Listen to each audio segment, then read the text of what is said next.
Assalamualaikum dan selamat sejahtera. Alhamdulillah kita masih berada dalam keadaan yang sangat baik dan sihat. So video pada kali ini saya nak menyentuh tentang isu kekeliruan bagi memilih kaedah rawatan untuk merawat anxiety disorder. So sebelum tu saya nak maklumkan dah ada 2 penulisan saya yang pernah dikongsikan dalam blog sahabat saya Husnuzon Luar. Tajuk pertama pengenalan kepada anxiety disorder ada 9 episod dan tajuk kedua anxiety and I ada 10 bahagian. So saya mengharapkan sesiapa yang pernah terjumpa penulisan itu dalam blog tersebut untuk menghabiskan bacaan kerana segala apa yang you all tanya pada saya tu dalam email dan inbox tu semua adalah benda yang saya dah ceritakan dalam penulisan tersebut. So saya mohon untuk habiskan pembacaan dan cepat-cepatlah untuk mengaplikasikan kaedah tersebut sebabnya apa yang saya sarankan adalah untuk kita menjalani sendiri proses kesembuhan tersebut, menjalani sendiri dan aplikasikan sendiri dan nanti kita akan nampak hasilnya. Okey, so bagi menjawab isu mengenai kekeliruan kaedah rawatan mana yang sesuai untuk diri kita, pertamanya saya nak ingatkan kawan-kawan supaya jangan mendiagnos diri sendiri hanya dengan membaca gejala-gejala anxiety disorder seperti yang tersenarai di dalam internet ataupun penulisan saya itu. Okey, kerana kita kena tahu gejala anxiety disorder ada juga menunjukkan kepada tanda-tanda masalah kesihatan seperti thyroid. So dapatkan pengesahan doktor dulu, buat pemeriksaan kesihatan secara keseluruhan. Okey, apabila doktor mengesahkan bahawa kamu memang tiada masalah kesihatan lain, minta untuk buat stress test. So daripada stress test tu mungkin doktor boleh tahu sama ada kamu ni mengalami tekanan ke, stres yang melampau ke, ataupun dah jatuh kepada tahap anxiety disorder ke. Sebab anxiety disorder ni ada banyak jenis. Di bawahnya ada panic disorder, ada general anxiety disorder, ada social anxiety disorder, ada post traumatic stress disorder, macam-macam lagi. So kena tentukan dulu apakah kategori anxiety disorder yang you all alami. So setelah disahkan memang mengalami anxiety, barulah kita boleh decide kaedah rawatan mana yang sesuai untuk diri kita. So apa yang melalui pemerhatian saya hanya ada 2 saja kaedah rawatan secara basicnya. Yang pertama adalah kaedah rawatan perubatan saintifik. Ini boleh didapati di hospital-hospital ataupun klinik-klinik melalui pakar-pakar psikiatrik, pakar-pakar perubatan yang lebih bertauliah. Mereka menyediakan program, ada kursus, ada terapi dan juga menyediakan ubat-ubatan yang sesuai untuk tubuh badan kita. Okey, dan kaedah kedua adalah rawatan alternatif. Di bawah alternatif ni banyak macam-macam cabang. Ada juga ruqyah, perubatan Islam tersebut, ada juga yang hanya mengamalkan suplemen dan vitamin, ada juga yang mengamalkan homeopati, ada juga yang mengamalkan acupuncture, meditasi, yoga, whatsoever lah. Dan juga termasuklah saya punya kaedah rawatan yang pernah saya kongsikan sebelum ni, iaitu kaedah rawatan semula jadi tanpa ubatan. Okey, so macam mana kita nak tentukan apakah kaedah rawatan yang sesuai untuk kita? Okey, pertamanya saya selalu sarankan kepada kawan-kawan saya untuk kenal dahulu tubuh badan kita ni. Berkomunikasi dengan tubuh badan kita, kenal apa yang kita mahu. Kita kena tahu kita saja yang duduk dalam tubuh badan ni. Maka kita tahu apakah yang tubuh badan kita mahu dan tidak mahu.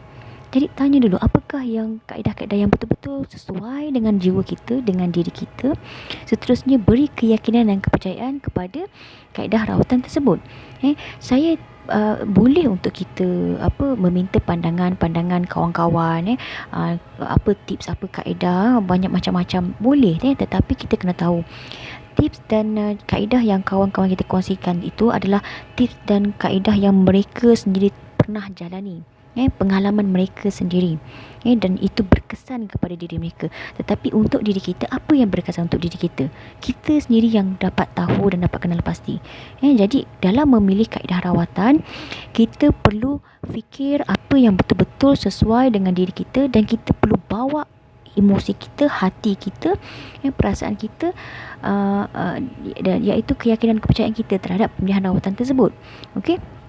So maksud saya lah sebagai contoh, kalau kita pilih rawatan mengambil ubatan contohnya, okey, kita dah fikir-fikir habis-habis, rasa macam kita nak ambil ubat lah. Tapi kita pun ambil ubat tersebut, tapi hati kita ni, emosi kita ni tak menentu.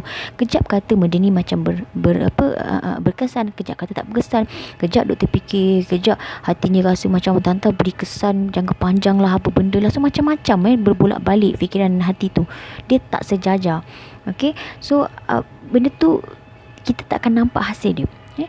Kalau contoh kita dah decide, kita dah fikir habis, okey lah, aku dah decide, aku dah yakin aku nak mengamalkan rawatan semula jadi tanpa ubatan, sebab aku mengalami healing crisis yang teruk mengambil ubat ni, dan aku agak skeptikal sendiri terhadap ubat contohnya, dan aku memang tak boleh dengan ubat ni, aku nak mengamalkan rawatan alternatif juga. So dalam pemilihan tersebut, kamu perlu yakin dan kamu perlu percaya kepada rawatan itu. Kamu dah bawa fikiran tadi, kamu kena bawa emosi, hati, bawa bersama-sama. Aku yakin, aku rasa damai, aku rasa seronok menjalani proses kesembuhan ni. Aku rasa yakin, aku rasa betul-betul ini boleh percaya. So bila kita bawa mind and our body and our soul towards the process, kita akan nampak hasilnya. So keberkesanan sesuatu rawatan itu adalah bergantung kepada keyakinan kita yang dalaman kita ni. Sebab tu saya kata saya ke pakar motivasi ke psikiatrik ke ubat-ubatan ke atau apa-apa lah saya akan jadi terus di luar sana, itu hanya sebagai panduan, sebagai meredakan, sebagai orang kata penunjuk arah, tetapi yang menyembuhkan diri kamu adalah dari dalam diri kamu sendiri atas izin dia. Dan setelah kita yakin dan kita percaya inilah kaedah yang sesuai untuk jiwa kita, dekat dengan diri kita, dan kita yakin akan keberkesanan dia, kita perlu menjalani sendiri proses kesembuhan tersebut dengan meletakkan 100% kebergantungan kepada Tuhan pencipta kamu. Jangan takut, selamat atau tak selamat itu semua kerja dia. You kena letak pergantungan itu pada dia. Okay, so jalanilah proses kesembuhan ini dengan rasa sejahtera. You sendiri yang kena mencipta pengalaman kamu dalam melalui proses kesembuhan ini.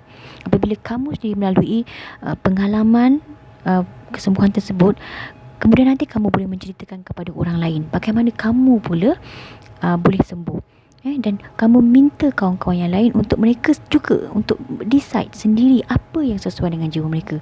Jadi tak ada argument mengatakan kau punya cara salah, kau punya cara ni tak betul lah, ni tak sesuai lah, tak sesuai. Tak ada arguments. Kena respect kawan-kawan punya pilihan rawatan, kerana pilihan rawatan tersebut adalah yang diyakini oleh mereka, yang mereka sangat percaya, sebab itu berkesan untuk dia. Jadi untuk kamu pula, apa yang sesuai untuk diri kamu? Pernah tak bertanyakan pada diri?